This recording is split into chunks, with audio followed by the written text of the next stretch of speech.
Olá, muito obrigado por vir a mais um webinário da Casa da Crítica, tá? Seja muito bem-vindo. Nosso tema hoje é sedução por falsa espiritualidade. É um tema manifestamente forte, tá? Mas infelizmente muito necessário, muito urgente. Eu preciso deixar alguns recados na partida.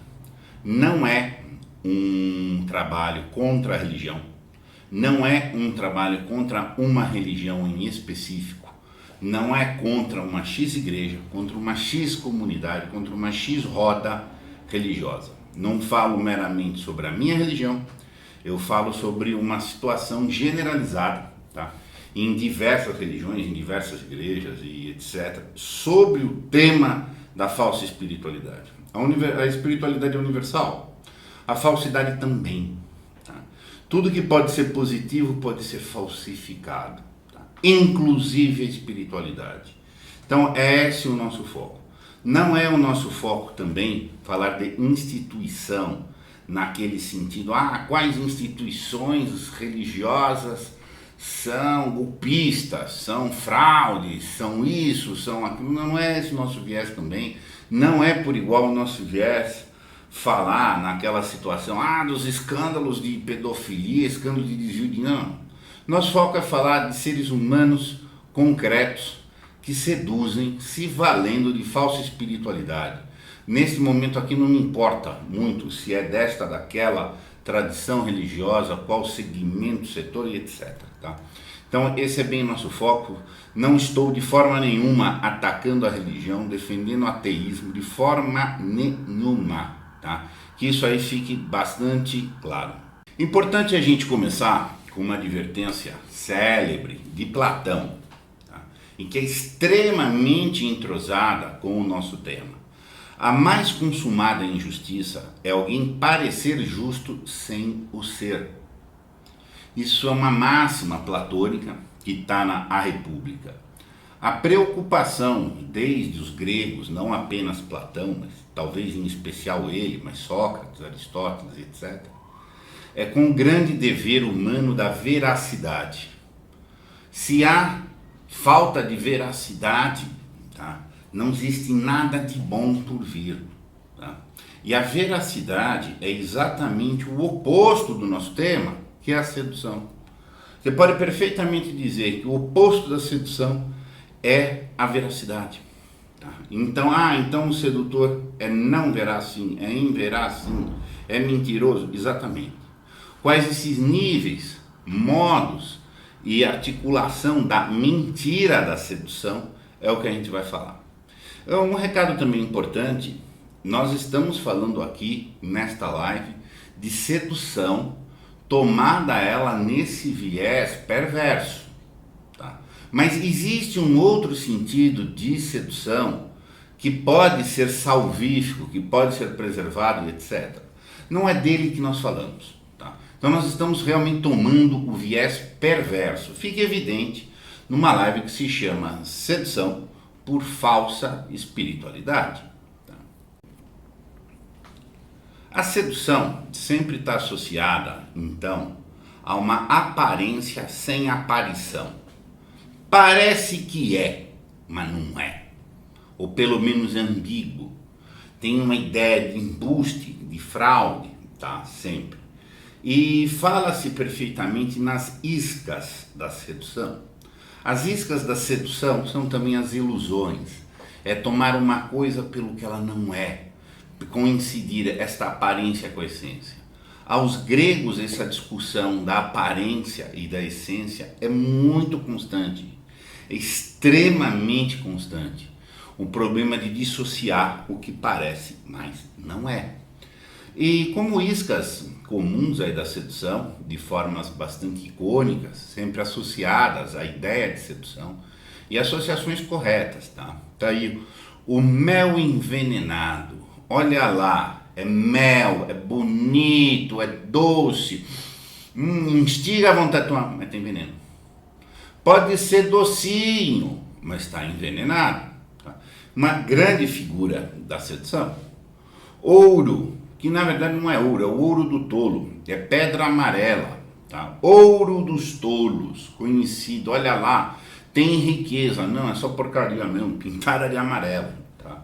Vai vendo como essa ideia de sedução sempre tem essa dissociação. Aparência sem aparição dos efeitos que você é levado a crer. Cavalo de Troia, o presente do grego, tá? Pôs para dentro da muralha o cavalo de Troia. Deu no que deu. Foram seduzidos a achar que era uma coisa boa, a achar que era o que não é. Tá? E aqui a figura que a gente vai explorar mais da falsa espiritualidade, uma ideia de santidade, de beatitude, de pureza, com um vestuário próprio de um local sagrado, um local santo, que visa ser santo, tá? No nosso caso aqui, a nossa beata de véu, tá? Iscas da sedução. Toda sedução sempre tem a isca. Outra situação muito vista como sedutora é a dimensão propriamente erótica.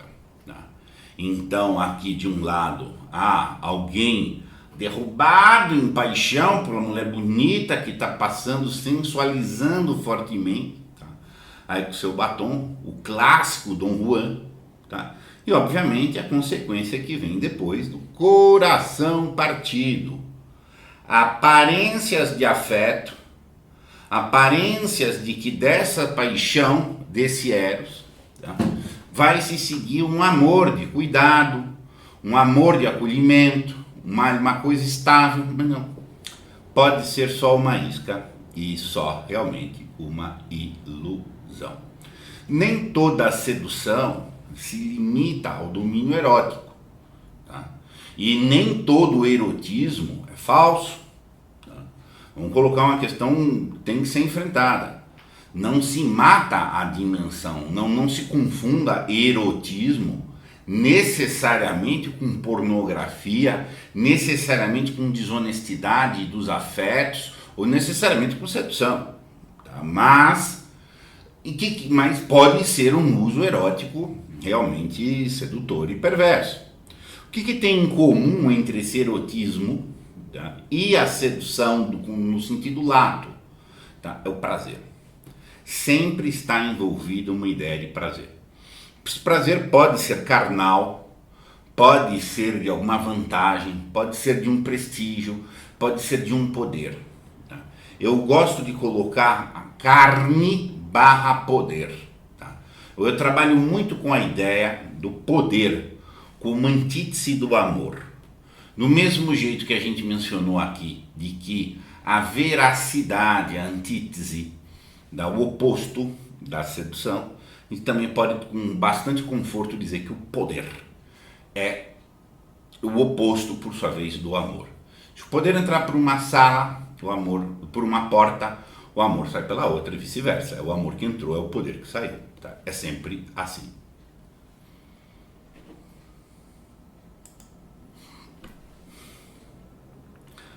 A figura mais associada, emblemática da sedução é a da esfinge. A esfinge, desde muito antigamente, já se refletia sobre o problema da sedução, que no limite é um problema de mau caratismo, que também no limite é um problema de mau caratismo por um vício de identidade, por alguém que não aceita ser a si. E a questão da esfinge é aquela coisa clássica. A esfinge é meio mulher, meio leoa, tem adornos. Ela sempre instiga aquela aura de mistério, sugere prazer, entorpece a mente, porque ela fica fazendo charadas. Faz uma charada, o cara não sabe, aí faz outra charada, etc. E aí começa esse entorpecimento, que a pessoa pode começar a ser, hoje a gente chama isso de intoxicação, vai sendo intoxicado aos poucos, vai se dessensibilizando, e quando se vê ele já caiu no jogo. A sedução nesse sentido aqui é um jogo de poder. Quem manda, quem vai passar coleira no outro, eu te ofereci prazer, mas eu te entreguei a coleira, tá? E pode ser um abate lento da vítima, a vítima pode ser abatido lentamente, tá? O que sempre vem, a máxima que está associada à esfinge, decifra-me ou devoro-te. É essa a situação. Decifra-me. É um ato de inteligência, é um ato cognitivo, é um ato intelectual. Você tem que entender. O prazer está diante de nós. O prazer é imaginado. Ele pode ser ofertado, algo que nos instiga aqui, uma sensação, mas ele nos provoca uma imaginação demais. Essa imaginação, a imaginação é sensível, a imaginação pode ser chamada de fantasia, tá? E nós nunca somos julgadores indiferentes diante de uma oferta de prazer. Quando o prazer nos é ofertado, nós sempre somos julgadores parciais. É difícil julgar objetivamente qualquer coisa quando há uma oferta de prazer, tá? Mas, por isso, inclusive, que a sedução é potente, ela é poderosa, há de ter muita inteligência para reverter isso. Decifra-me, pensa. O caráter não é visível de plano, ele é um inteligível. Você tem que inteligir o caráter de uma situação que está por trás. Ou devoro-te, devorar, destruir. É disso que a gente está falando. Está falando exatamente desse tipo de coisa mesmo. Tá? É pesado o jogo. Estamos falando de coisa muito, muito pesada. Mas já vinha o conhecimento do fenômeno da sedução. É muito, muito antigo. Como eu acabei adiantando, qual a questão de fundo do sedutor? É o desespero em ser quem ele é. O sedutor não consegue ser quem ele exatamente é. Esse é o grande problema. Pode haver o sedutor pontual, que é todo mundo. Todo mundo alguma vez já seduziu. Todo mundo alguma vez já mentiu. Todo mundo alguma vez já contou uma historinha para surtir algum efeito em alguém acreditar e ser traído. Agora, isso pode ser um caráter geral, isso pode ser um caráter cristalizado. Eu posso fazer uma sedução no domínio erótico que seja elegante, que seja efetivamente viável, possível, lúdica, tá? Ou posso entrar em níveis diversos de coisas, e ao ponto que eu posso me dissociar por completo. Na medida em que eu não me assumo, eu me dissocio. A gente só pode ter objetividade com objetividade, ver as coisas externas como elas realmente são, quando não há uma inibição de ser quem nós somos. Eu só posso ver com muita objetividade tudo ao meu redor, tanto quanto eu não tenha problemas e melindres de ver-me, de entender-me, de assumir a minha biografia que foi objetivamente passada, de assumir minha personalidade tal como ela é, de enfrentar os problemas que ela porventura tenha. O máximo de objetividade é o amor. O poder é sempre subjetivo. O poder sempre se dá no domínio do subjetivo.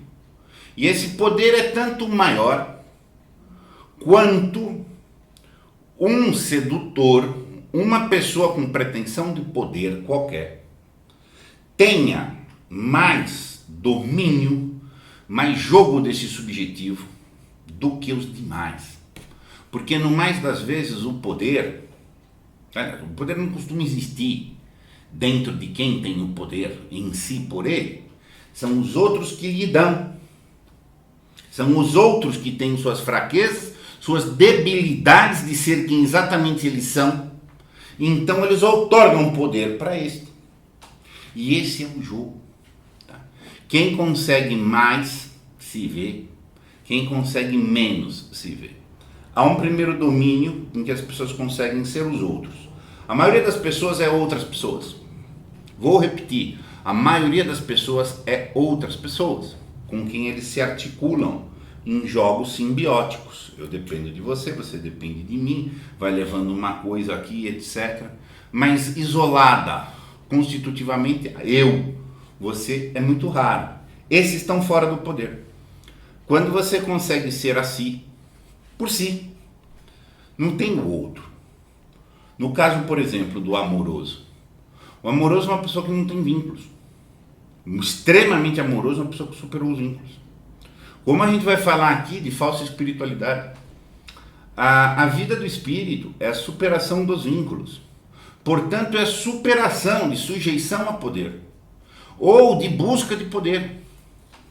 Os vínculos que existem, obviamente que num sentido todos estamos vinculados a tudo e a todos, mas os vínculos que há para a pessoa livre, para a pessoa de caráter amoroso, para a pessoa que se vê objetivamente, não são vínculos de poder. O amado, por exemplo, ele é um beneficiário do amoroso, mas o amoroso não tem vínculo com o amado. Ele tem vínculo com a transcendência, com Deus, com o divino. Tem vínculo com o amor. Deus caritas est. E o que eu fizer para você e para você, ok, você é beneficiário disso, não está vinculado comigo. O sedutor, por sua vez, porque ele tem uma debilidade de identidade, ele forma vínculos. Todos nós, por debilidade, quanto mais débeis nós somos na identidade, mais de vínculos a gente precisa ter, que é a tendência ao apego. Esse apego são formas de poder. Do mesmo jeito, então, que um amoroso, que não tem problema de veracidade, que tem, eu estou falando no nível de gente parruda, estou falando de santo, tá? Que é aberta a vida dele, tá? Ele está entregue para a objetividade, entendeu? Ele não tem que ter poder, porque não quer mandar ninguém. Eu te ofereço uma coisa, você quer, você não quer, a porta está aberta, tá? Mas eu não preciso pegar você, porque não é por você, criatura, que eu gosto. Eu gosto do amor, da criação, disso, etc. E tudo isso é muito objetivo. E o poder é muito subjetivo. Eu não gosto propriamente da objetividade, da criação, não. Nem de você. Eu gosto do poder sobre você. É como um poder sobre você, um poder sobre outro, que me dá uma satisfação de preenchimento. É óbvio que esse é um preenchimento raso, um preenchimento efêmero, mas eu tenho um prazer. Pequenas coisas. Olharam para mim, falaram da minha bunda. Olha, fulano falou do meu porte físico. Isso é uma coisa pequena, mas é uma sedução de um poder. Eu tenho o poder de atrair. Mas sou como se eu me jacto disso.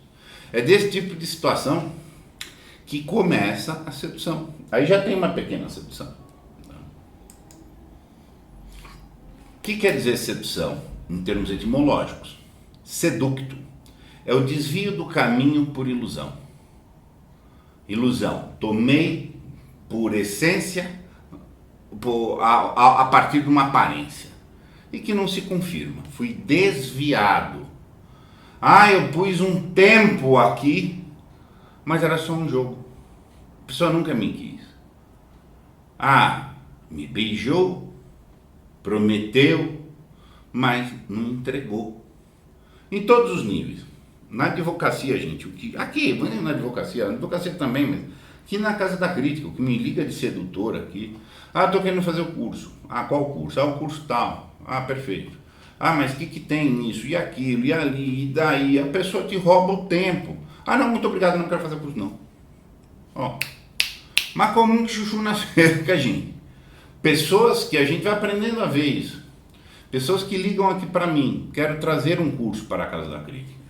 E fala, gasta, mostra empenho, você resolve tudo, o cara desaparece. Mas aí ele vem de novo, com outra abordagem, um tempo depois. O cara que quer procurar um emprego, daí ele fala que ele quer, ele vai, ele consulta, ele vê, depois ele vaza. Isso tudo é sedução. É tudo um desvio do outro. estou perdendo meu tempo. Não é que a pessoa tenha uma dúvida. Não. Essa pessoa não sabe o que ela quer. Essa pessoa tem um problema consigo. Quando você sabe o que você quer, você sabe quais são os efeitos que você vai pôr no mundo.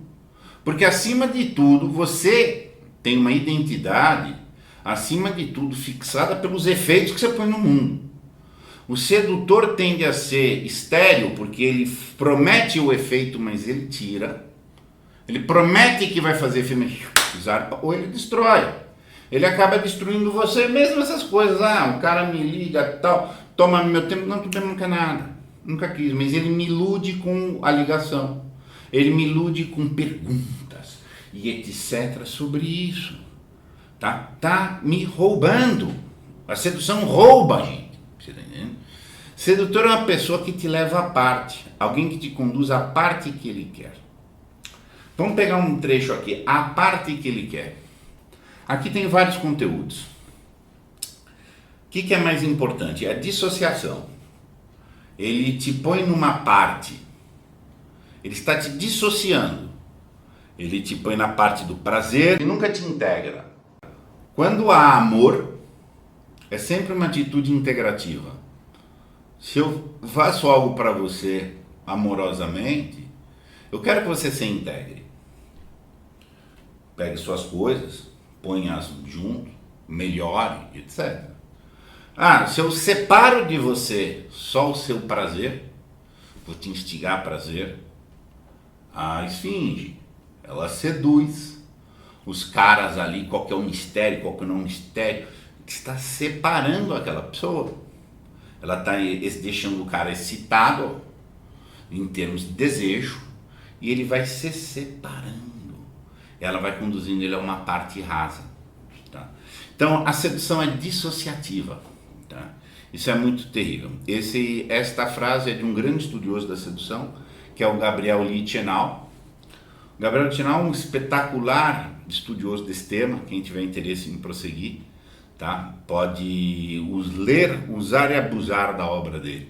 Ele trabalha sobre a sedução, a mentira e o ódio, tá? Temas bastante integrados ali. Então existe na sedução um prazer futuro, uma promessa, no mínimo sugerida. O cara não quer fazer um curso comigo, ele não quer fazer curso com ninguém, mas ele liga, ele pergunta, ele especula, faz perguntas complexas, tá? Tem uma promessa de vender um curso quando ele me liga.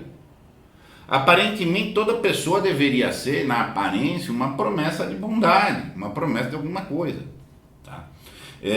Mas não, então, e tem pessoas que seduzem por tudo, qualquer coisa. O dia inteiro ele está falando e fala e vai, quero comprar, e especula. Não é o cara que vem, tenho uma dúvida, vou pensar se vou fazer. Não, o sedutor fala, tão tranquilo, beleza, até daqui a pouco já vou lá, vou comprar o curso. Desaparece, típico sedutor. Típico sedutor. Advocacia tem um monte de sedutor assim, um monte. Aí tem um poder, é um jogo de poder. É legal ele ter feito, ele não realiza o curso, mas ele fica especulando, ele não vai fazer a viagem, mas ele liga para 10 agentes de viagem e rouba o tempo dessas pessoas. Nunca tem beneficiário, a sedução nunca beneficia ninguém, tá? Mas então quer dizer que a maioria das pessoas não beneficia ninguém? Isso mesmo, gente. Nós estamos num ambiente extremamente de sedução, gente. Quase tudo ao nosso redor é sedução. Quase tudo ao nosso redor é promessa. Promessa. Não entrega nada. Mas continua prometendo. A gente não fala, nem dá até risadinha. Marcou com o cara de jantar não sei aonde, mas não apareceu. Gente, isso é grave. Isso desconstitui. Não é só o roubo que tem do tempo de alguém, do dinheiro que tenha gasto. Não, há uma perda anímica aí. Uma perda de afeto. A gente dá risadinha. Ai, mentirinha! Exato. Isso é gravíssimo. Nós somos dessensibilizados para a sedução. Tá? Fala que, inclusive quando se fala o empoderamento, em tantos lugares, o empoderamento é prometer alguém acreditar que você não cumprir. Então eu tenho poder, sim, você tem poder. Empoderamento é ruim, gente. Empoderamento é ruim. Empoderamento não é uma virtude. O que você está fazendo com isso é bajular pessoas. A bajulação é da mesma farinha, é uma farinha no mesmo saco da sedução, feito a gente vai ver agora em seguida. Porque a sedução é totalmente generalizada, a gente está dessensibilizado. E mesmo nos casos muito graves, que a gente vai ver aqui, a gente acha que tudo bem. Entende?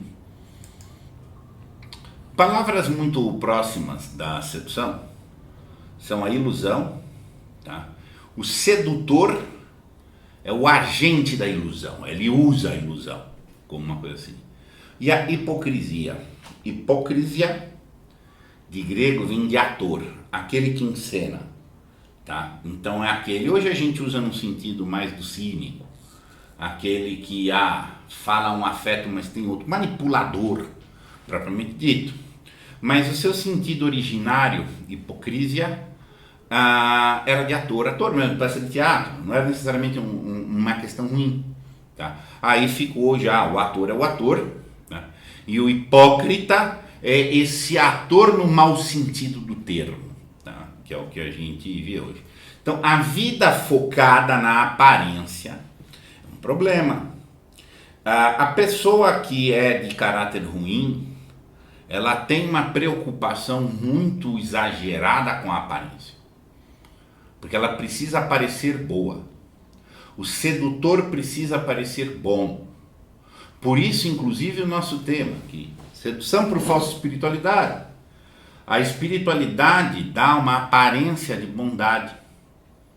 A espiritualidade dá uma aparência de sobriedade, de busca de sobriedade, uma coisa assim.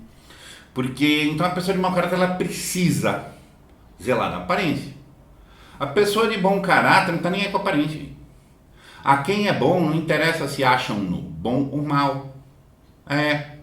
A quem é mal precisa que achem que ele é bom. Por múltiplos motivos. Pelo aplique dele, pelo esquema que ele se nutre, que é roubar os outros, tá? E pelo esquema que muitas vezes ele precisa daquela bajulação, porque ele pode se autosseduzir. Ele tem um problema grave de identidade, ele não se assume. A esfinge, vamos lembrar disso, gente. Decifra-me ou devoro. E se você decifra, o que ela faz? Ela se mata. Ela se mata. Por quê? Porque ela não se aguenta. É assim que se enfrenta sedutor. O sedutor, quando você peita ele, tem nada, tá? Então não tem nada. Foi o que o Édipo fez lá com a esfinge. Ela ficava fazendo charadas. Ele falou, não tem nada disso aí. Ele não aguenta, porque o mundo dele caiu. Porque ele cria um mundo e uma identidade dele naquele mundo. Quando isso cai, ele se mata, porque ele não se aguenta. Figuras aí que são bastante associadas à sedução, tá? Espírito de jogatina. O cara é jogador, ele está jogando.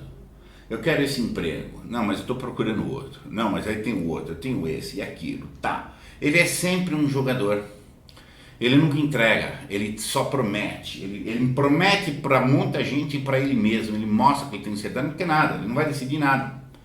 Ele pode, isso num sentido, isso é um sentido da sedução. Ele pode decidir algo para te roubar. Ele sempre te rouba. Nem que ele não queira te roubar diretamente um bem, vou roubar o Vicente com esse bem aqui. Vou prometer casamento para ele para roubar tal coisa. Ou não, vou ver. Prometo para esse, prometo para aquele, prometo para não sei o que. Ele está roubando num sentido mais sutil. Tá? Bajulação. Gente, bajulação é sedução. É um dos jogos mais baixos de poder. E o sedutor que se põe como humilde. Mas você é legal. Ele está te instigando, ele está te dissociando. Aquela questão lá que a gente viu, te dissocia numa parte. A bajulação faz isso. Mas você é gostosão, você é o máximo, tal. Enche o cara de desejo de prazer da lisonja, de que isso vai se repetir, que ele vai viver aquilo, tal. Sendo seduzido. E você começa a dirigir. Vamos lembrar, separa-se uma pessoa e dirige para uma parte.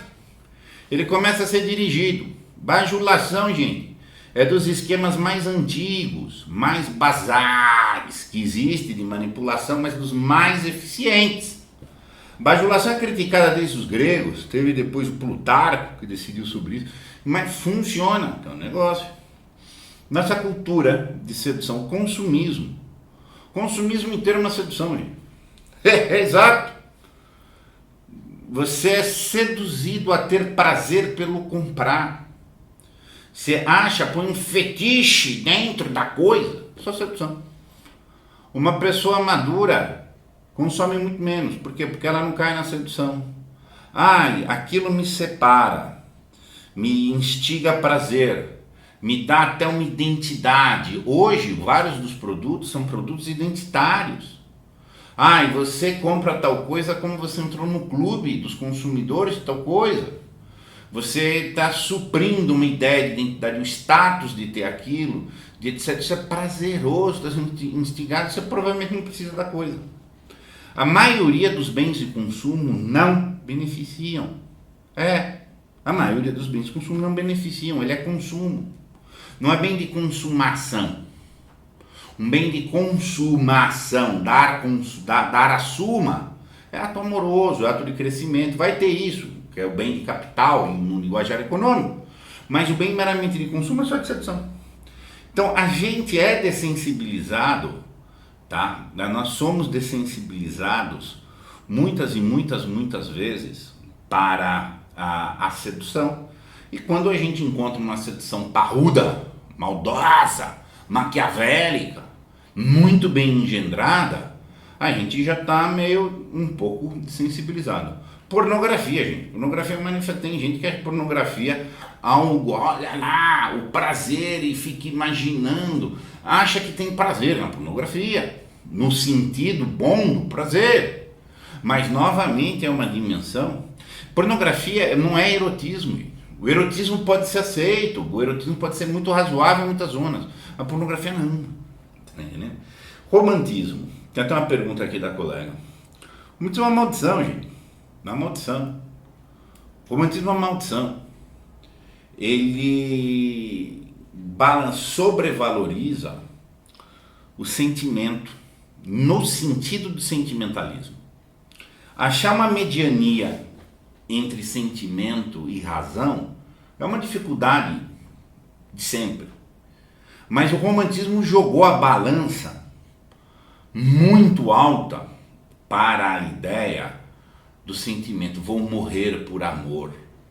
Vou me humilhar para o outro. O amor, e normalmente esse romantismo, eu tenho até um trabalho aqui na Casa da Crítica, quem quiser pode ver. O romantismo é uma antessala da tragédia, tá? E antessala, vamos pegar Romeu e Julieta, para dizer entre os clássicos, vai mostrando uma problemática disso, em que há uma sedução, há uma divisão, eu me divido, eu posso morrer por isso, eu posso assumir a humilhação perante você. Não, eu me ponho no chão para você pisar em cima de mim e passar sobre a coisa. Essa humilhação é uma bajulação ao reverso. É uma instigação excessiva, como se o prazer e o sentimento tivessem cabo de garantir uma constância amorosa. Não tem. O que garante constância amorosa única e tão somente, e porque é a natureza própria do amor, é uma decisão. Tem que tomar uma decisão de levar amor. Tem que tomar uma decisão de manter o amor. Tem que tomar a decisão de manter essa veracidade. Tá? Então é uma figura associada à sedução. Não quer dizer que você comprar um buquê de rosas para mandar para uma moça seja sedução no mau sentido do termo. Gente. Óbvio, uma questão não ter senso de proporção. Tá? Mas criou-se uma cultura romântica e etc. O Marlon faz um comentário. Um dos pilares do romantismo é a fantasia, a ilusão. Sim, há uma fantasia que vamos para o castelo, vamos. Há uma zona lúdica em que isso é gostoso. Há uma zona lúdica em que isso é um eros, importante inclusive. Tá? A gente vai inclusive enfrentar muito em breve o conto da Adélia Prado, aqui na série Contos Brasileiros, sem enfeite nenhum. Há de ter algum enfeite, tá? Há de ter um prazer. Agora, há uma questão de bem colocar essas medidas, tá? O romantismo é um superlativo, uma superlativização, tá? E que inculcou aí algumas mentalidades aí ruins, e provoca alguns efeitos ruins, tá? Como antes fala.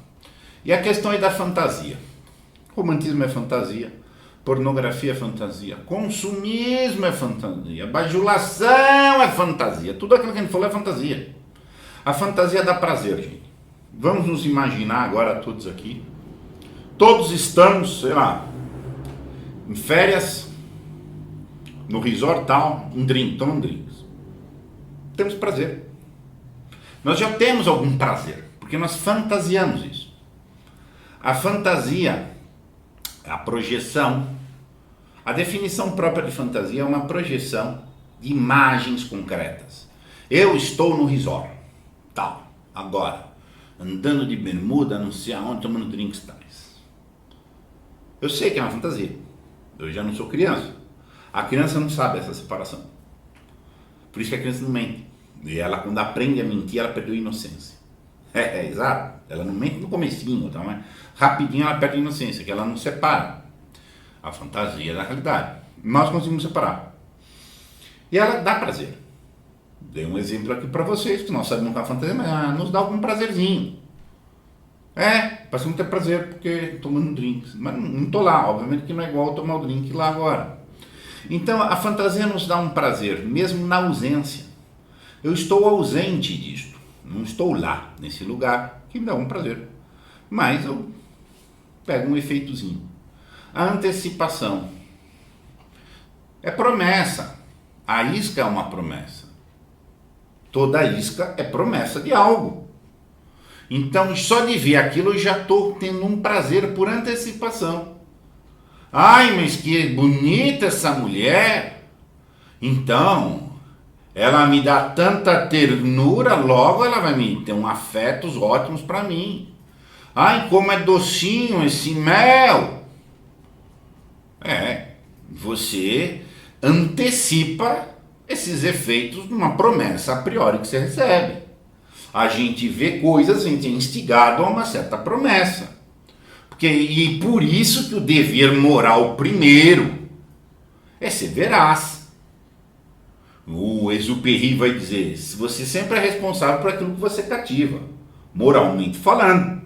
Você é uma promessa, nós somos uma promessa. Vocês vieram a esta live aqui hoje, tá? Achando que vai ter um certo conteúdo. Tá? Eu tenho que ter uma veracidade para construir isso. Tá? Eu vou à live e tal. Você já tem uma pitada de prazer. Porque você já tem essa pitada de prazer antes do evento, é que você veio. Se o prazer acabar, acabou a vida. Tá? E se o prazer acabar, acabou a vida. Aristóteles lança esse paradoxo na Ética Nicômaco. Eu tenho a vida porque eu tenho prazer porque eu tenho a vida.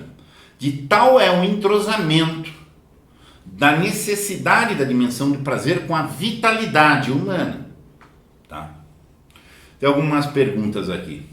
A fantasia, ao se dissociar da realidade, promove a dissociação? Sim. Você tem que tomar cuidado. Sim. Mas você tantas vezes precisa da fantasia para conhecer a realidade. A literatura é um exemplo disso. Só que você tem que ter níveis de leituras de mundos dessa fantasia. Quando nós lemos mito, do ponto de vista factual, ele é uma fantasia. Do ponto de vista de significado, não. Tá? Então, esse tipo de situação é uma fantasia muito importante, que é o que se fala aí da educação do imaginário. Tá? Fantasia, fantasma, imaginação. São todas entrosadas. Então você, num sentido, é a fantasia que te desliga da realidade. Em outro sentido, você precisa de vários elementos de fantasia bem ordenado, o mito. Eles têm uma significação. Agora, você não pode levar o fato mítico a sério. Agora, o cara quando tá na fantasia, que aí eu vou casar com essa pessoa, nós vamos morar no castelo, e que vai ser assim, tá se desconectando da realidade, né? É nesse sentido, então. Mas cuidado, a fantasia tem essa situação, nós precisamos dela. Um imaginário muito bem educado nos desmonta as fantasias, inclusive ruins. Tá? Celso, o sedutor, depois de ter sido exposto à realidade, sua real intenção pode acabar com o casamento? Ele apenas explora as coisas boas e sufoca a outra parte sem dar ajuda alguma. No mito da esfinge, o sedutor não aguenta ser. Não aguenta ser. Tanto que se mata. É muito complicado você desmontar o sedutor, que pode vir barbárie. É muito complicado também você libertar o seduzido, porque ele podia querer a sedução. É difícil você ver isso. No sentido do sedutor, do caráter sedutor que a gente vai ver lá atrás, ele é um predador, cara. Um predador. Não vai ajudar de jeito nenhum. Guarda um pouquinho essa pergunta, porque a gente vai falar um pouco mais do caráter sedutor e da mitomania, que está um pouco perto disso aí. Então, mas isso já deu uma entrada aqui, por exemplo. Por causa desse prazer, eu vou buscar isca. E aí, vai romper meu coraçãozinho, vai ser o choque de realidade ao seu tempo. Quais são as lesões que eu posso sofrer? Além de perder tempo, perder bens, perder isso, enfim, energia, oportunidade, o que for. Tem duas valas muito fundas do subjugado, aquele que tombou perante a sedução. Uma, gente, isso é muito comum, tá? Eu atendo muita gente que padece disso. Saudade do futuro que não veio. A pessoa recebeu a promessa de casamento, que é morar no castelo em cima da montanha, com anjos ali, fadas, coisas assim maravilhosas, ia ser tudo um espetáculo no paraíso. Aí caiu no inferno. Só que o inferno desabou, acabou, de algum jeito. Ela continua com saudade daquela fantasia. Descobriu que era tudo mentira. Descobriu que era tudo enganação. Mas ela continua sofrendo.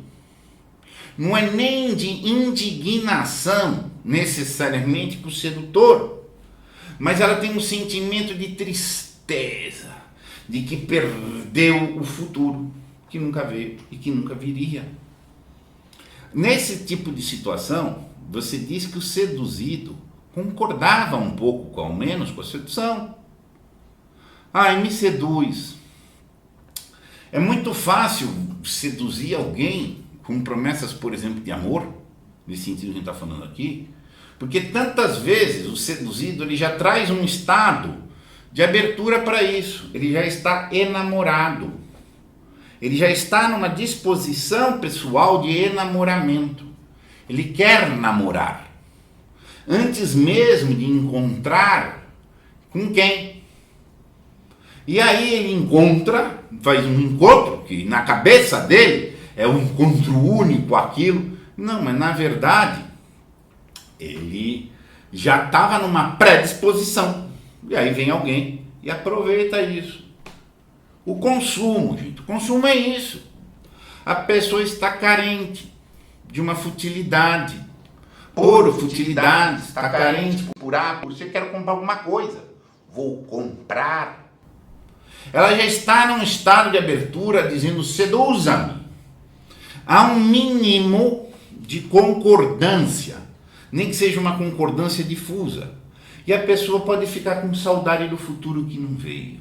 Aí não deu certo aquela relação, aí não deu certo aquele produto, mas então ela ainda acha que devia vir não sei o quê, e fica carregando aquilo, gente. Pode ser anos. Pode durar anos a saudade do futuro que nunca viria. De tão forte que é o prazer da fantasia, que ela antecipa aquilo. ela já sonhou, já viu, já contou para muitas pessoas, lembrou de novo de um futuro fantasioso. Isso é terrível, isso é terrível. Todo mundo aqui seguramente conhece ou já viveu isso daí. É muita força que você tem para ser super. Depois que caiu ali no papo da esfinge, gente, o tratamento é pesado. Você está entendendo? Você descobriu que a sedução zarpa antes de ter que pagar a conta de dissociação. Depois de ser dissociado, reintegrar é possível, mas é difícil. Tá? E aí tem uma outra questão que é a perda da capacidade de confiar. Nesses casos aqui, também graves de dano da sedução, que perdeu a capacidade de confiar, normalmente o seduzido foi mais enganado. Foi melhor contada a sedução. Ele não contribuiu tanto. Ele pode realmente ter caído num esquema mais montadão, assim, sabe? E aí ele pode ter um dano muito grande, porque a confiança é um lado ambíguo. Nós não podemos confiar indiscriminadamente, mas nós temos que confiar. Quem confia demais é incauto, quem não confia não vive, sabe? Então saber, ele fica com melindre nisso, aí fica aquela ideia que a gente fala vulgarmente, já está com trauma. Está com trauma de homem, está com trauma de mulher, está com trauma de não sei o que, está com trauma de etc. Tá? E isso aqui é complicado. Tá? Então são danos muito grandes que a sedução tem a tendência de trazer. Caráter bola de neve da sedução. Tá? Isso aqui está associado com a pergunta da Caroline.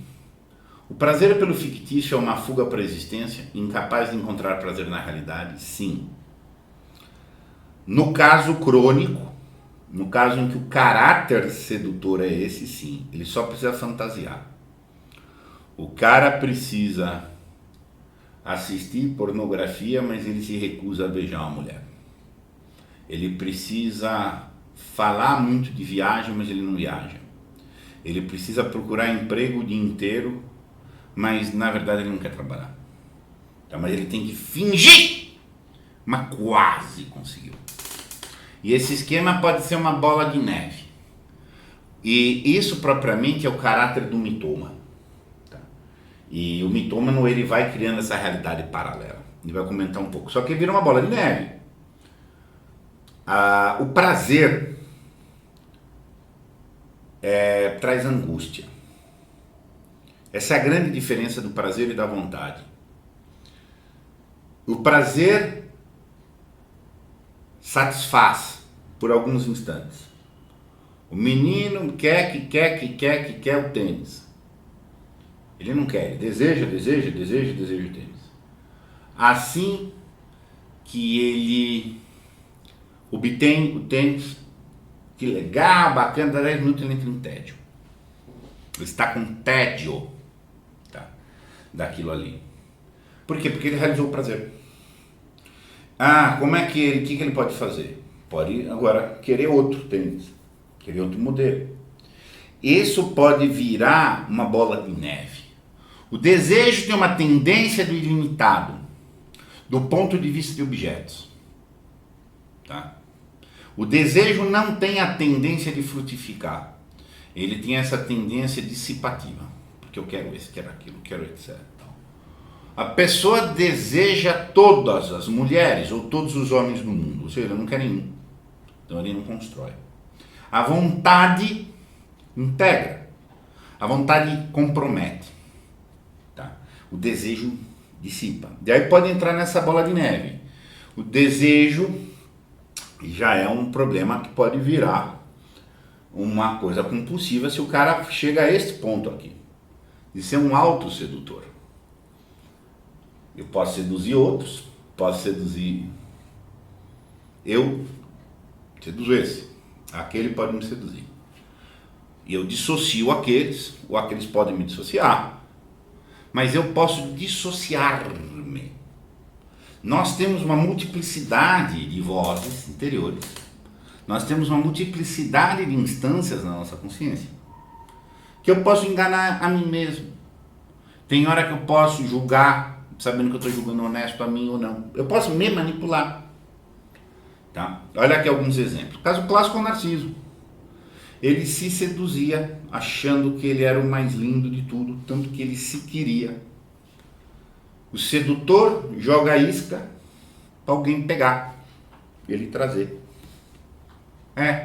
E o Narciso jogou a isca para ele mesmo. Ele jogou a si para si. O paradoxo, quando quer dizer, o narcisismo, um dos grandes males. Ele nem gostava dele, ele gostava da imagem dele, que ele criou e que ele sabia que era falso. Ao ponto da doideira. O mito conta que ele morreu, que ele se matou. Tá?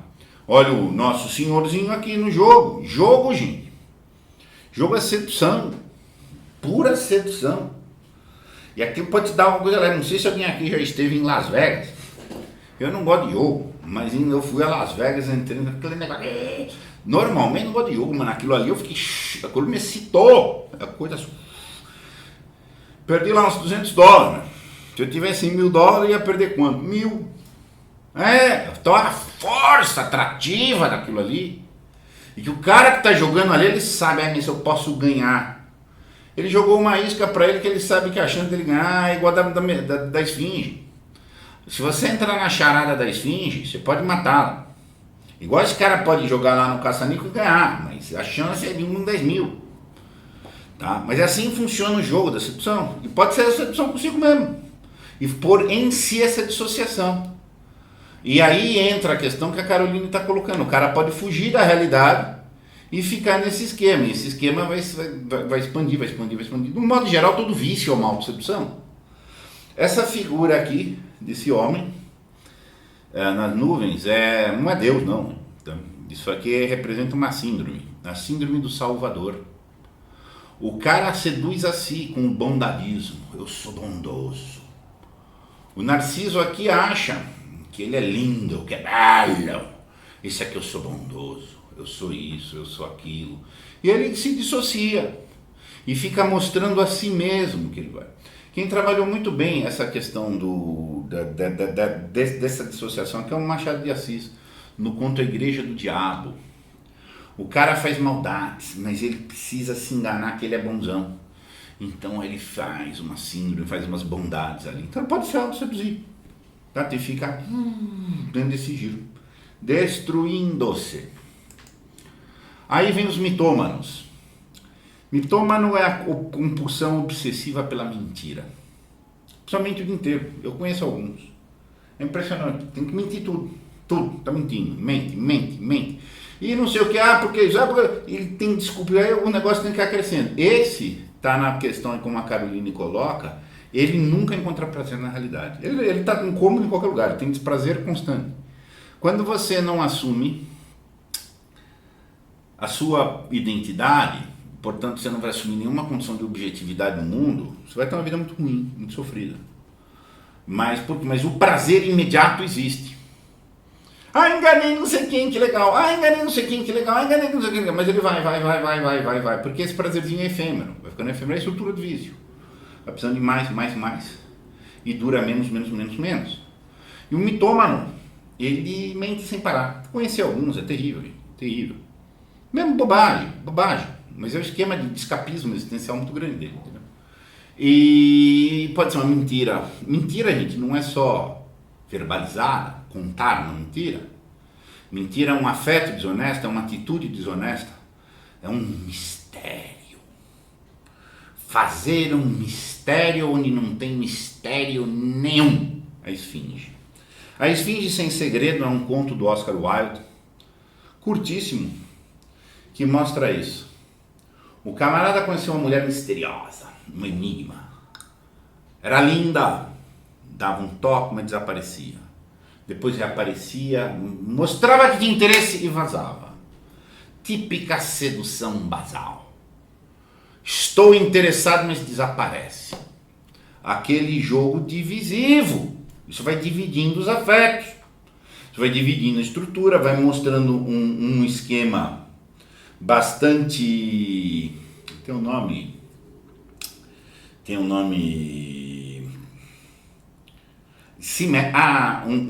um sistema assimétrico e cria curiosidade. o seduzido está sendo incauto. Se tem amor, o papo é reto. Se tem coisa honesta, a questão é nua, é às claras.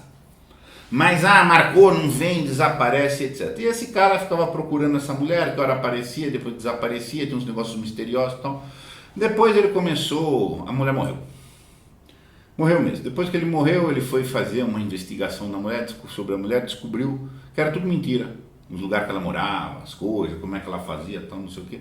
E aí o cara tá lá se lamentando, tá sofrendo uma saudade do futuro que nunca existiu. Nunca beijou essa mulher, nem sequer isso, mas ele achou que era casado com ela. Tá? Daí o interlocutor dele conta, Lady Alroy era simplesmente uma mulher com a mania do mistério. Alugava aqueles quartos somente pelo prazer de ir ali, de ver, de ir ali de véu, descendo e imaginando ser uma heroína. Tinha paixão pelo segredo, mas não passava de uma simples esfinge sem segredo. E que criou um pacto no nosso personagem aqui. Mas assim, eu conheço mitômanos bastante também, bastante. Assim, se apertar um outro por ali, é isso, eu estou vivendo uma realidade paralela. A gente vive já numa certa vida meio distópica, de certa forma fomenta esses tipos. Tá? Nós cultuamos muito pouco o valor da veracidade. A partir do momento que economicamente então, a gente também cultua o consumismo. A gente carrega esses vieses aqui. Tá? Aí vamos ver os tipos de caráter. Uma coisa é a pessoa seduzir, a pessoa ser maldosa. Mesmo os amorosos fazem uma maldade, aquilo ali. Amoroso não quer dizer perfeito. Mas existe o caráter amoroso, que é o caráter, um padrão geral de pessoa que recebe, elabora e distribui afetos honestos. Cuida de alguns, zela por algumas coisas, como um esquema geral. São os mais raros. Depois você vai ter os tipos parasitários. Os tipos parasita autômato é a maior parte da população. A maior parte da população é autômato. Analfabeto funcional, servil, pau mandado, obediente, homenzinho obediente de ordem, tá? É o autômato. Ele tem um caráter de servidão. Sim senhor, sim senhor, sim senhor. E ele fica naquela, eu não faço mal da donas, mas eu também não tomo iniciativa, totalmente desprovido de iniciativa. Depois tem o acumulador. O acumulador é o money maker, vida acumulativa, o avaro, aquele sonho da vida dele e tal, é acumular, tá? E etc. Ele pode até ser parco, econômico, pode até ser veraz. Ele chega e fala, não, meu papo é o meu aqui mesmo. Você tá entendendo? Eu só vim ganhar o meu. Tá? Depois tem os tipos predatórios. Aí são dois os tipos predatórios.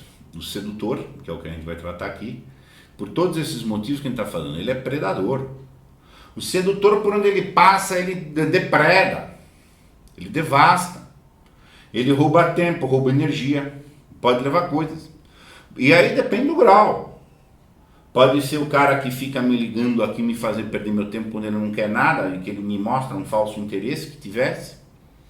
Pode ser a pessoa que me seduz, para tirar de mim meu sangue.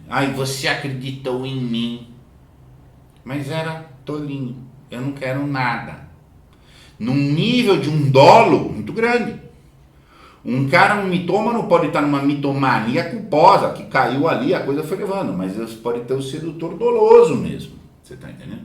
E, enfim, aquele cara que vai fazer o ápice da canalice, tá? E que se chama picardia.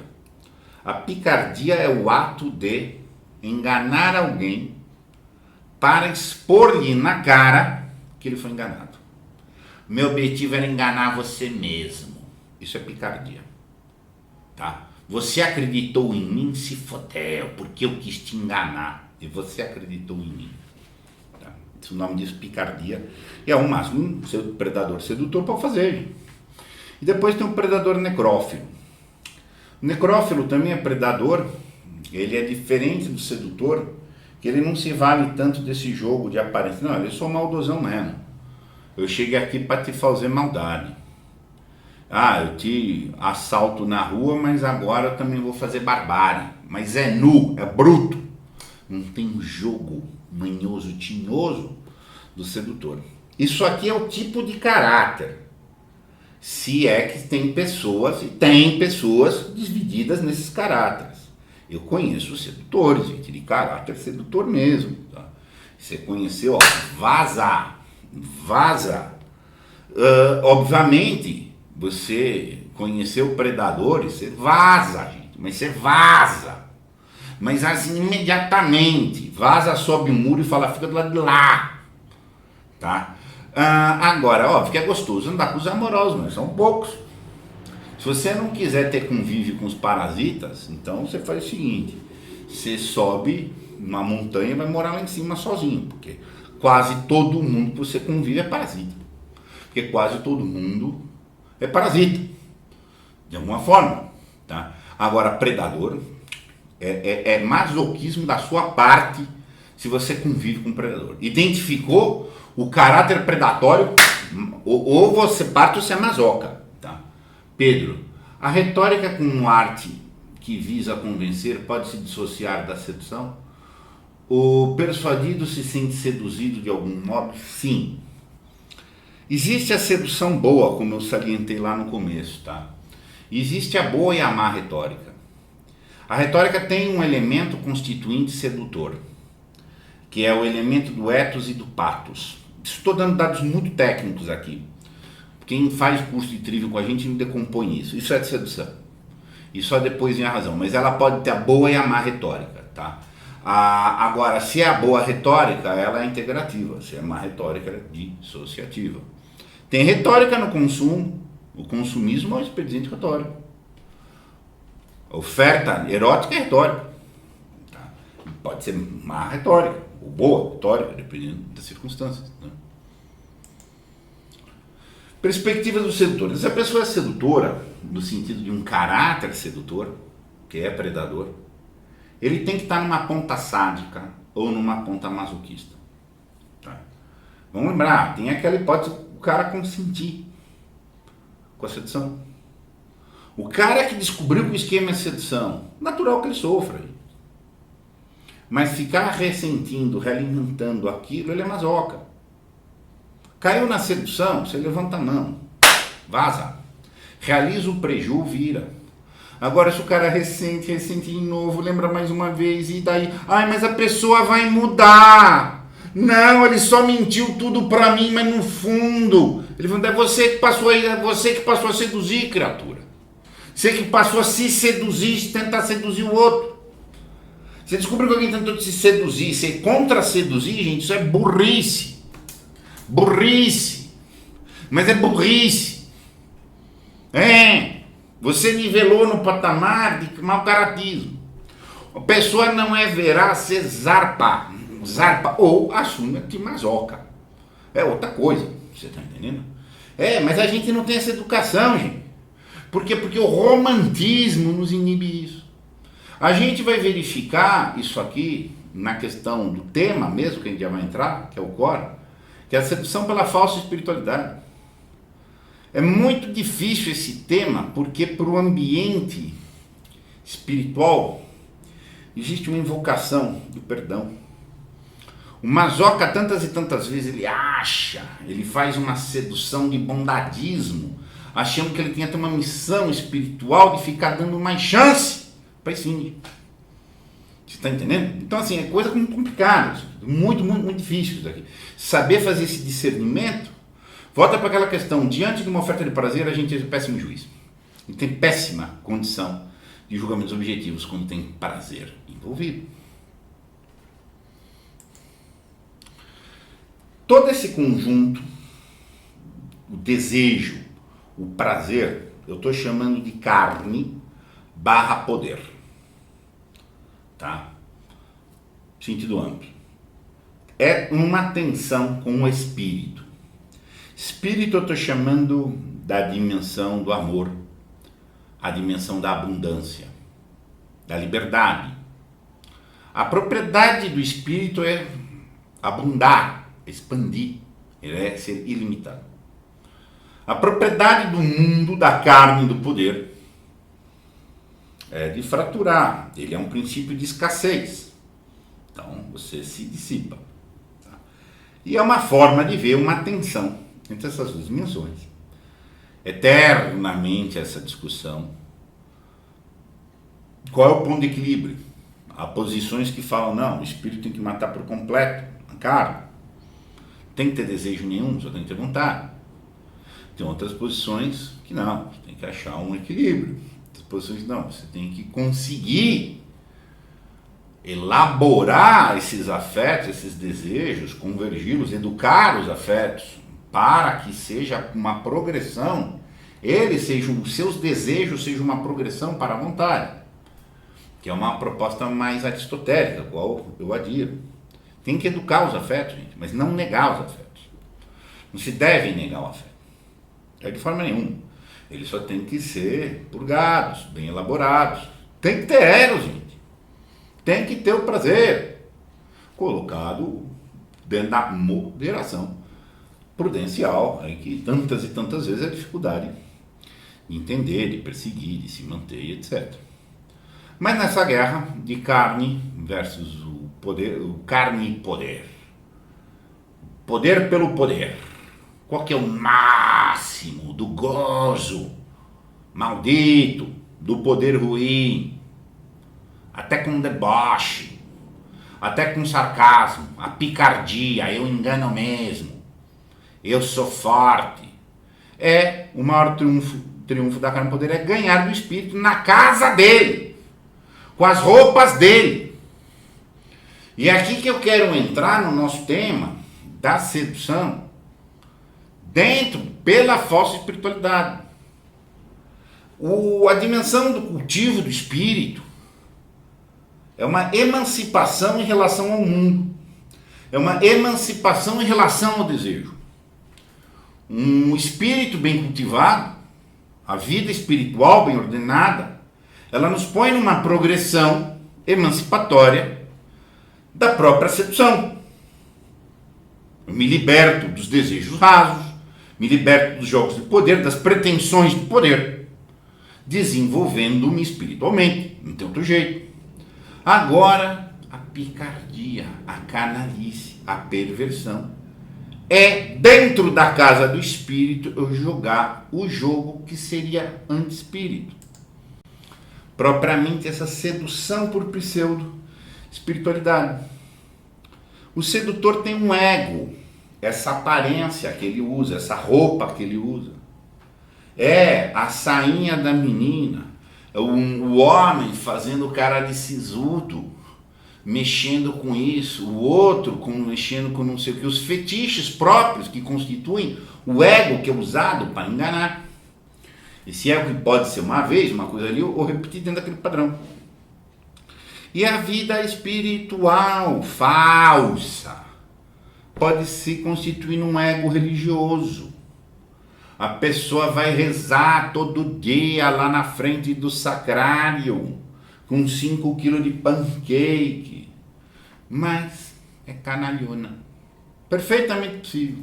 Santos do Facebook, quem não conhece os santos do Facebook, que dão lições de morais, de santificação, e estabelecem, já se tem santo em Facebook dando excomunhão, gente. Tem santo em Facebook que excomunga esses, excomunga aqueles, é nesse nível que está. E isso tem um aspecto de poder. Eu tenho o poder de excomungar. Esse cara está buscando uma das coisas, desse prazer que o sedutor busca, de uma jactância, do eu posso. Eu posso excomungar. E tem quem vai bater palmas para mim. Ai, olha lá, os homens estão olhando minha bunda. Pode ser um papo de uma mulher na praia, no bar. Ai, olha lá, estão olhando o meu véu. Tudo sedução. No sentido, eu ganhei um poderzinho. Não quer dizer que ela necessariamente irá roubar alguém, no sentido de pegar bens, de conduzir, de chegar no ápice da picardia. Mas começa a bolinha de neve. A bolinha de neve quem estava falando. Tá? Então, assim, essa associação, fazer parecer-se santo, fazer parecer-se virtuoso, como isca daquele esquema que a gente falou que a partir disso vem a linha da sedução, é muito comum, gente. Mas é um esquema manjado, comum em toda e qualquer igreja, gente. Em toda e qualquer igreja. Tá? É o que eu frequento muitos ambientes religiosos, eu frequento igreja, frequento a minha igreja, e convivo com pessoas de várias religiões. Fui advogado de igrejas, tá? Participei de disputas jurídicas, judiciais entre igrejas diferentes. Tá? Por X motivos eu convivo com rodas religiosas aí diversas. Gente, não dá nada do ponto de vista da real prática humana, das reais psiques humanas que estão ali. Eu não estou falando aqui em termos espirituais, estou falando de ser humano, reais, realismo, etc. Entendeu? Eu frequentava um X ambiente religioso. Não era exatamente religioso, mas tinha uma conotação espiritual. Só tinha sedutor naquilo ali. Eu falei, bom, deixa eu ir embora daqui. Fui embora para Portugal igualzinho. Depois vai conhecendo outros lugares, assim, um esquema muito complicado. A aparência beatífica como isca pode ser o ardor religioso. As pessoas falam com ardor, ardorosas, falam com ênfase. E tem ênfase demais, começa a ter um problema. Eu não estou falando de rigidez, não estou falando de seriedade, estou falando o ardor, a faniquitação, aquele negócio, o ar de piedade. Como a sedução é piedola, gente, é o sorriso, é o ouro do tolo. Rezas e caridades públicas, abriu a janela, as pessoas estão rezando. Fechou a janela, todo mundo para de rezar e começa uma coisa muito comum nos ambientes religiosos. Nem na boca pequena, hoje já na frente é a maledicência. A maledicência religiosa é uma coisa assim. A maledicência condiz com vida espiritual? Não. Quase que só existe maledicência. Mas não tem prático. Mas a maledicência, por que ela é sedutora? Porque ela está envolvida, o que a gente vai ver ali um pouquinho, do senso de rixa. A maledicência é uma pequena rixa santa. É uma afirmação de poder. Os outros são os malvadões, nós somos bons. E vai ter aderência desses. Poder! Poder é sedução, política é sedução, gente. E vai fazendo aquela política interna. A política inteira é a arte de seduzir. Isso mesmo, política vive da retórica. A retórica é o discurso da política, como um colega mencionou aí. A retórica é sedutora, por excelência, para o bem ou para o mal. Tá? Mas não é dimensão do espírito. Dimensão do espírito não é dimensão política. Tá? Elucubrações teológicas, aquela coisa toda, tal, grandes discussões imensas. Não tem caridade nenhuma, mas tem uma discussão de fervor da rixa, do problema da filigrana teológica, tal, tudo bem, mas tem uma vida minimamente entregue a Deus? Não tem. Faz alguma caridade? Não, também não faz não. Mas fica xingando as pessoas, entendeu? Então isso é complicado. Essas aparências, elas são complicadas. Tem uma coisa, em ambientes religiosos, tem que todo mundo. Não deveria ser um problemão ter gente alquebrada em ambiente religioso. Porque lá é o lugar para os alquebrados irem. As pessoas vão lá para buscar curas, vão lá para se erguer, vão lá para resolver os desamparos existenciais, que só se resolve realmente, o vazio existencial humano, só se resolve realmente dentro de uma ordenação espiritual. Agora, quando você tem o público dos fiéis, das igrejas diversas, que vai ter sedutor ali. Agora, quando você vai pegar uns líderes espirituais que também são, vai ficando difícil. Vai ficando difícil. Igreja é um ambiente muito roda religiosa, vou usar uma expressão mais lata. Igreja A, B, C, D, Z, X, grupo tal, grupo de não sei o que, líder espiritual, que tudo aplica nessa dimensão, gente.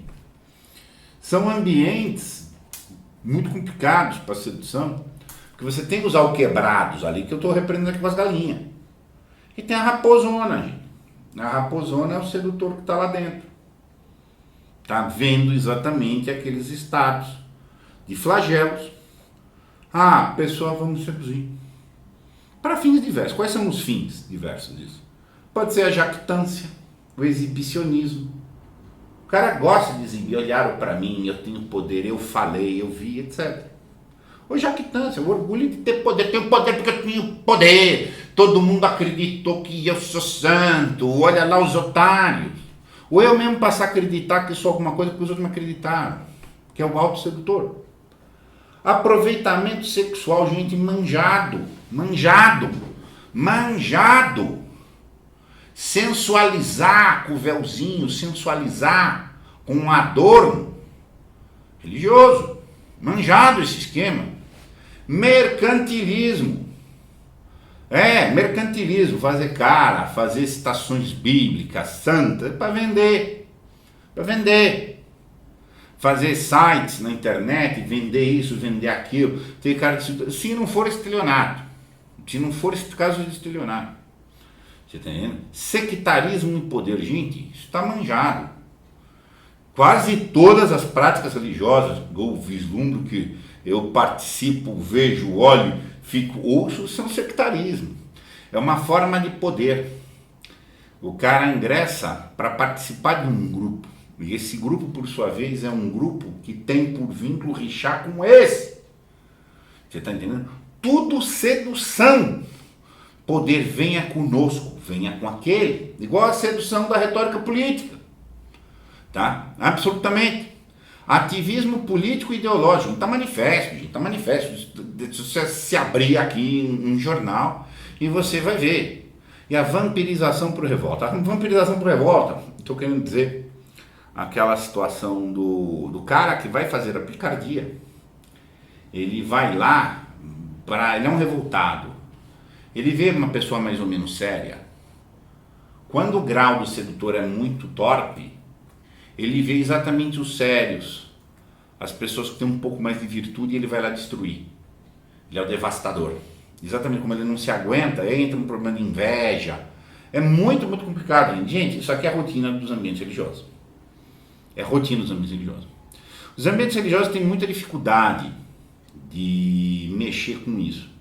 Tem muita dificuldade de discernir esse tipo de situação. Muita dificuldade de discernir esse tipo de situação. Por despreparo mesmo. E por um certo tipo de inibição. Eu recebo muita gente aqui que é vítima de sedutores.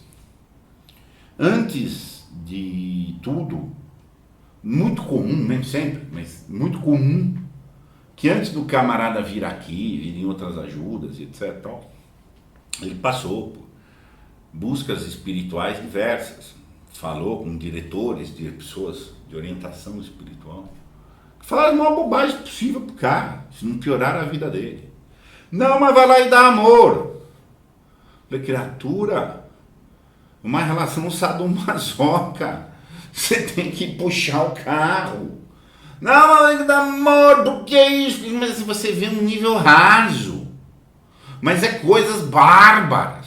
Chegam coisas bárbaras aqui, em que você percebe que não há uma capacidade de lucidez, de discernimento elementar dentro de tantos e tantos ambientes religiosos, sabe? Então, as coisas que é muito baixo. Eu advoguei uma vez, aí numa causa, que era um padre e um bispo de uma certa igreja, estavam se matando. Ninguém tem porta na casa mil, não. A coisa parou na justiça. E eu advogava para o padre, contra o bispo. O juiz da causa, do Fórum Central aqui de São Paulo, me ligou. Mas, doutor Vicente, desculpa, eu estou ligando porque eu quero saber se a ação é de verdade. Porque eu achei que era uma zombaria. Seu cliente é padre, está acionando o bispo por isso? Eu falei, exatamente. A gente começa a rir, você está entendendo? Porque são coisas que você não imagina que aconteça no boteco. Você está entendendo? Mas enfim, mas não estou falando da briga de fiel, gente. Você está entendendo? Então assim, tem que ver algumas coisas. Essas pessoas dirigem almas. Deveriam dirigir almas. Então assim, as coisas... E tem esquemas de sedução, de orgulho, de falar eu que celebro tal coisa, não sei para aquele. Sedução! Entendeu? É nesse tipo de questão, é muito séria, gente. Isso é muito grave. Escândalos que surgem, o ambiente tem problemas de dizer. Às vezes o sedutor se abusa muito, muitas vezes é difícil. Em quase todos os ambientes é difícil você desmascarar, peitar e quebrar o sedutor. Mas no ambiente religioso isso é um pouco pior. Porque existe uma preocupação muito grande geral nos ambientes religiosos com aparência. Não devia ter. Onde menos deveria ter problema de aparência é no ambiente de igreja, mas é onde mais tem. Termos práticos. Tem muito problema de aparência. Abafa a coisa ou não abafa a coisa? Vai gerar escândalo entre os fiéis ou não vai gerar escândalo entre os fiéis? Então é muito difícil isso. Tá? Este camarada que eu recomendei, o Gabriel Lichtenau, ele tem um capítulo só de estudo do que ele chama do mosteiro como um ambiente de sedução. Tá? A carne vence o espírito. Tá? De dentro do mundo do espírito. O mosteiro, aparência e hipocrisia. Em que ele faz um trabalho lá, que ele traz aqui vários dados, informa o que ele viu, tal, o que buscou, pesquisou, sobre o ambiente, o ambiente do que se passa nos mosteiros. A única coisa entre o lugar santo e o de fora dele é que a coisa aceita fora e, por assim dizer, à luz do dia, no mosteiro acontece às escondidas.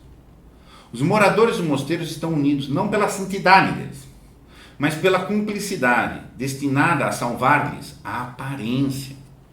Isso é muito sensível nos ambientes religiosos. Estou dizendo que todo monge tem promiscuidade, todo monge tem desvio? Não, mas há um sentido difícil deles enfrentarem essas coisas. Sistematicamente, esse tipo de coisa denunciada. A gente, mas passou tanto tempo, como é que não sei o que? Vazou. A ideia do vazio. Então, assim, são ambientes muito complicados, sim. Tá? Há muita sedução, porque tem esse gosto do poder. Eu vou exercer poder sobre a roupa de santo. Isso é um dos ápices da canalice. Mas é um dos ápices da canalice. Tá? Olha aqui, outra questão séria. Borderlines, psicopatas e transtornados. Já fiz um trabalho aqui sobre borderlines. Tá? Tem muito no ambiente religioso. Tem muito borderline no ambiente religioso. As duas últimas pessoas borderlines que eu enfrentei, de rezar todo dia, de pôr no Facebook que está rezando, gente. De ensinar coisas supostamente belas do ponto de vista objetivo, mas com desvios, tá? É uma coisa muito complicada, gente. Coisa muito de usar aquilo ali como esquema manifesto de sedução. Um comum. Borderlines, psicopatas, pessoas com transtornos é muito sério. Pessoas aí de vários convívios meus, terapeutas e etc., eu convivo muito nesse meio, que mencionam da dificuldade que há de pessoas que têm transtornos diversos, que vai na igreja porque recebe um formato meio sedutor. Não toma remédio, vai passar. Não sei o que vai passar. Eu tenho caso aqui de cara que estava em crise, tive um caso, coisa de um mês atrás, o cara estava numa coisa pré-ps, o cara estava perto de um surto psicótico. Falar comigo, falei, mas cara, você começa a dizer, não, mas o pastor falou, eu falei, vai agora para o pronto-socorro, cara. Em poucos minutos você vai ter uma dissociação generalizada. Tá, caso, pronto, ficou. Você tá entendendo? Então o que acontece? O pessoal não é preparado para ser, coloca tudo dentro de um espiritual, com despreparo. Não estou falando mal de vida espiritual não, gente, mas eu estou falando ao contrário. Tem que tomar muito cuidado. Tem alguns comentários aqui. Professor, onde acharam essas obras? Olha, eu só achei no sebo. Este autor, Gabriel Lichtenau, é muito bom, da sedução, e ele dedica esse capítulo, ele faz uma explicação muito detalhada. Um espetacular autor sobre a sedução é o Eric Fromm também. Ele tem outras aqui muito boas. A trilogia do Lichtenau, da sedução, do ódio e da mentira. Temas extremamente bem entrosados. O Erich Fromm é um espetacular autor também, eu compreensível, tá? E, enfim, porque é David editorial, mas coisa boa vem de... não costuma virar muito na prateleira, né? A Aélia, entre os fiéis um fardo de culpa é imposto e doenças psiquiátricas afloram. Sem dúvida. Mas o nosso fio aqui não é bem essa questão da saúde mental. Nosso fio aqui ainda é a sedução, tá? Mas isso é um problema, mas a sedução alivia essas coisas. A sedução é uma fuga, num certo sentido, da verdade de mim, da realidade, do mandamento maior da verdade, da realidade, que é amar. Tá? E o ambiente religioso pode servir como um ego religioso. Tá? Quase todos os convívios religiosos que eu tenho ou já tive, eu tenho cortado muitos convívios de rodas religiosas, muito mesmo, tá? Eles têm um ego religioso, coletivo religioso. É para rixar. A razão é para rixar. Não é para uma progressão do espírito. Tanto que há muito encontro e há pouco retiro. O cultivo, numa dimensão propriamente espiritual, é mais retiro do que encontro. Encontro é a zona do poder, psicossocial, aquela coisa toda.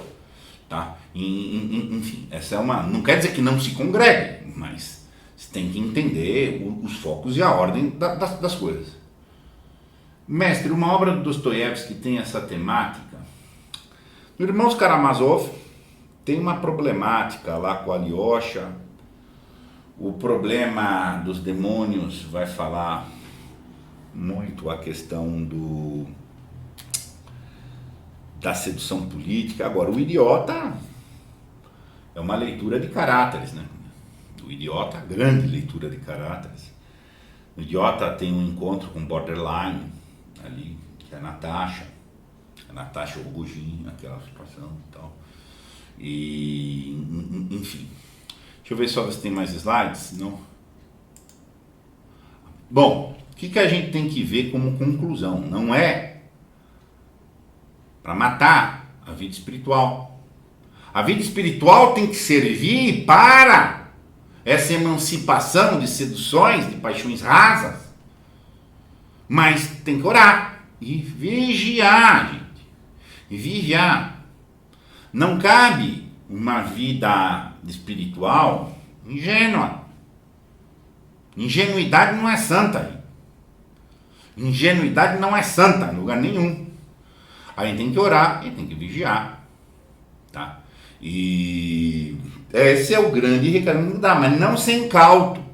Ah, mas o cara é da igreja, não quer dizer nada. Do ponto de vista do caráter dele. Ah, mas o cara é líder espiritual ou coordena, não sei o quê. Não quer dizer nada do ponto de vista do caráter dele. Ah, mas não quer dizer nada do ponto de vista de caráter dele. Não compre aparência por essência necessariamente. Agora, você se acha melhor moralmente do que alguém por causa da tua fé? Você está rixando fé com alguém? As pessoas da sua congregação religiosa são melhores porque são da sua. Você é idiota, cara. Você é um idiota. Você fala coisa, eu tenho orgulho da minha religião, eu sou um imbecil. Porque religião é para não ter orgulho. A vida religiosa proba, reta, do espírito, é para você superar orgulho. Orgulho é problema de poder, não é problema de força, não é problema de amor. Ah, então você está falando que a vasta maioria dos fiéis usa de qualquer coisa é idiota? Absolutamente. Absolutamente. Absolutamente. A maioria é sectária. O sectarismo, a sedução do sectarismo é muito envolvido. Você está entendendo? Então, assim, você não pode ter essa ingenuidade. Então você está participando. Se você acha isso, você está fazendo essa sedução. Para você mesmo. Para você fazer perante, mas eu sou mais bonzinho, eu sou um cara mais legal. Você está querendo algum crédito, uma atenção, uma bajulação. Nesse sentido, se não, coisa, inclusive, muito pior. Tem uma pergunta aqui do Nelson. O sedutor pode se transformar num mitômano para manter seu poder de seduzir? Normalmente sim. Bola de neve. Eu pus aquele exemplo lá. A mentira, se não estancada, como todo vício, se não estancado, ele tem uma tendência a não entrar. Se você está numa rota de virtude, você tem uma tendência de subir. Se está numa rota de vícios, tem uma tendência de cair. A caída do vício é mais rápida do que a subida da virtude. Mas há essa tendência natural. Não resolveu. Começou com uma brincadeirinha. Terminou com uma tragédia. Ó. Acontece. Normalmente o vício, tá? Normalmente o vício começa com uma pretensão de controle. Não, eu vou contar as coisinhas ali, mas eu controlo. Pode ter controle uma vez, duas, depois jantou e virou a bola de neve. Uma pergunta muito bem colocada aqui do Alessandro. O sedutor utiliza de uma retórica erística manifestamente. Muito bem colocada a tua questão. O que é erística? Erística é a criação de um tópico, criação de um assunto. O sedutor faz isso muito bem. Ele chega com uma história, do nada. Ai, sabe, eu tenho um problema. Vai, tem um problema? O que é? Não sei o que. Tal. Elegeu um tema. Elegeu um viés.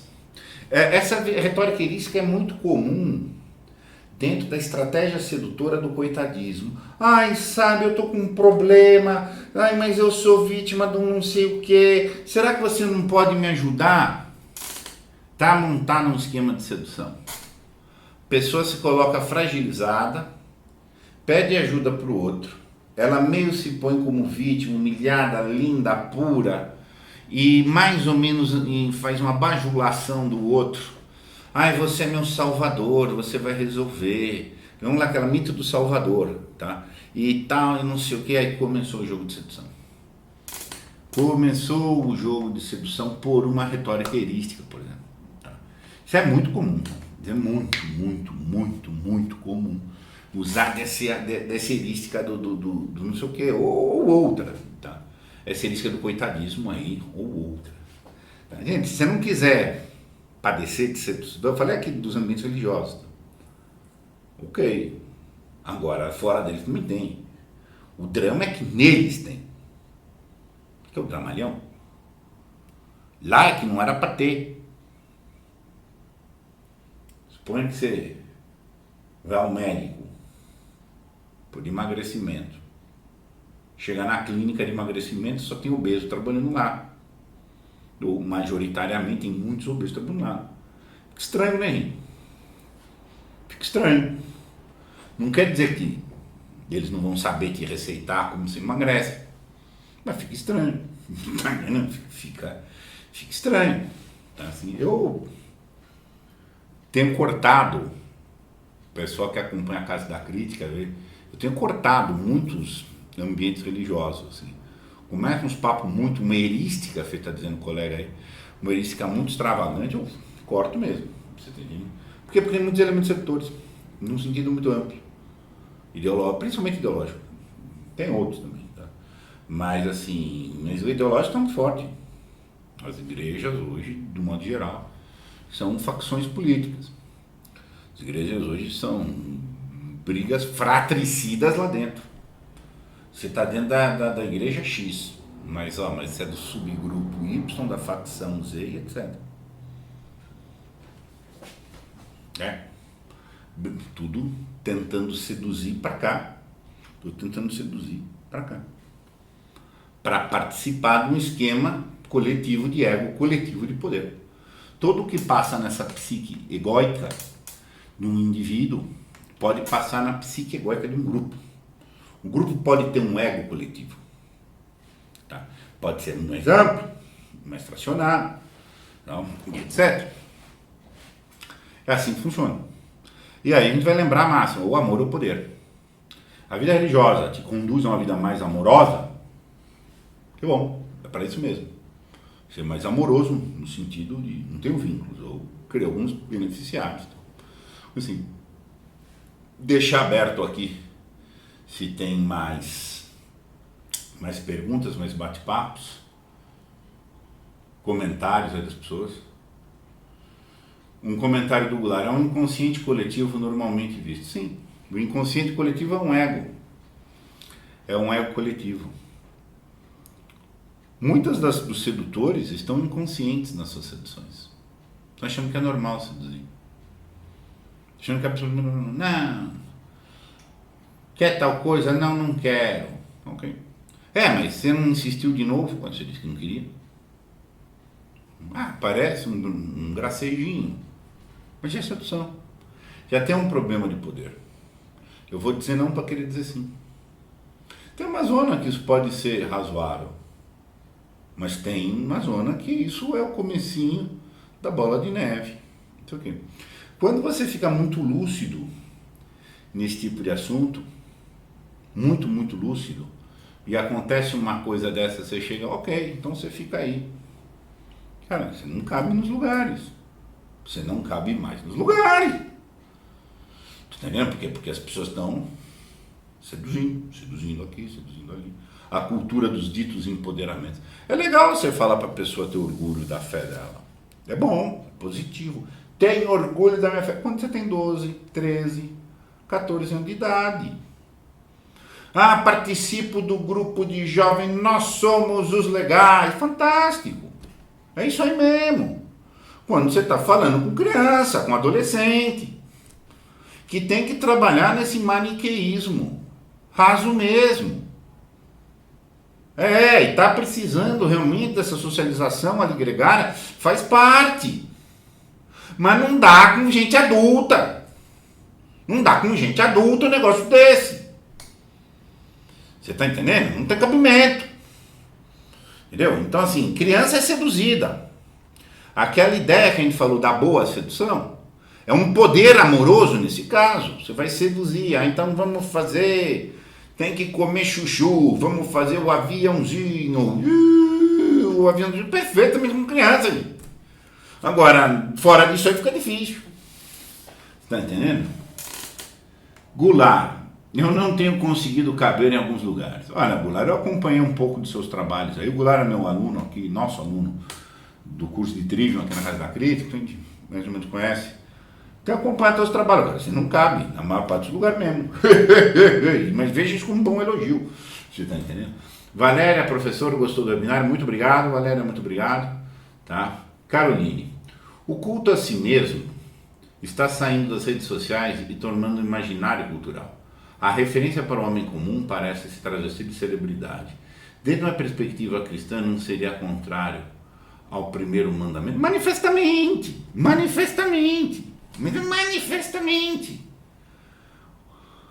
Amar a Deus sobre todas as coisas é um princípio de comunhão e que também é visto por muitas tradições como um princípio de dissolução. Na comunhão com o todo, mas o eu, no sentido do eu como o meu ego, tá? Que é o que as pessoas estão construindo aí, tá? É um princípio de ego, é um princípio de defesa. Amar o ego é narcisismo na veia. Ele não é aquela imagem do lado, aquilo é o ego dele, que ele projetou ali. Então, isso é um narcisismo. Quando se fala, o sedutor não reconhece o eu profundo que você tem como eu, personalidade, mantida por sopro divino, tá? Ela vai ter que ter uma missão. É um eu que você descobre, não que você cria. O ego você cria. Porque o ego é uma adaptabilidade igual às mentiras. É uma criação adaptativa. O eu nesse sentido próprio. E é o que a vida espiritual tem que te dar. É a descoberta, a escavação desse eu. Que a sua personalidade, a sua missão, a sua vocação. Para entrega. Entrega o quê? A Deus. Deus caritas est. Deus é amor. Para amar. E nesse sentido de a Deus, é que você vai perdendo o vínculo horizontal. De tal maneira que esse amor que seja distribuído por você é um amor que deixa beneficiários. Mas não deixa vínculo seu. Porque se deixasse o vínculo, voltaria à problemática do poder, a problema da cooptação. Quem está vendo aqui. Tá? Principalmente nos meios corporativos, tudo automático, com muita gente muito pilantra. O meio corporativo é muito pesado, viu, gente? Muito pesado, entendeu? O ambientezinho muito pesado, assim. Goulart, tenho vivenciado verdades e descortinando muitas contendas internas depois do contato com o senhor aqui na Casa da Crítica. Gratidão. Estou me limpando e voltando, assim como eu disse, humildade em voltar, reconhecer que tenho feito. Muito bom. Tenho acompanhado os seus trabalhos, você tem feito uns trabalhos bacanas. E, enfim, acho que você é psicólogo também, né? Enfim, eu acredito que você também seja psicólogo. Pelo teu tipo de viés, eu já vi alguns comentários seus assim. Tá? Bom, meus caros, vamos ver se temos mais alguma pergunta, tá? Se não, vamos para a vida, gente. É gostoso o assunto, assuntos que eu estudo, que eu gosto de fazer. Eu faço a cada crítica porque eu gosto de fazer. Não, por que eu estou aqui? Porque eu adoro fazer aqui. Agora, esse tema, particularmente aqui da sedução, é um tema que me interessa muito. Olha, a obra bacana para você se impressionar com a sedução, gente, é o Retrato de Dorian Gray. Então, quer pegar no paralelo da literatura, o que é muito legal? Retrato de Dorian Gray. Retrato de Dorian Gray, um outro esquema da sedução ali, a problemática do tempo, aquela questão sim. Meus caros, muito obrigado, um abraço e até mais.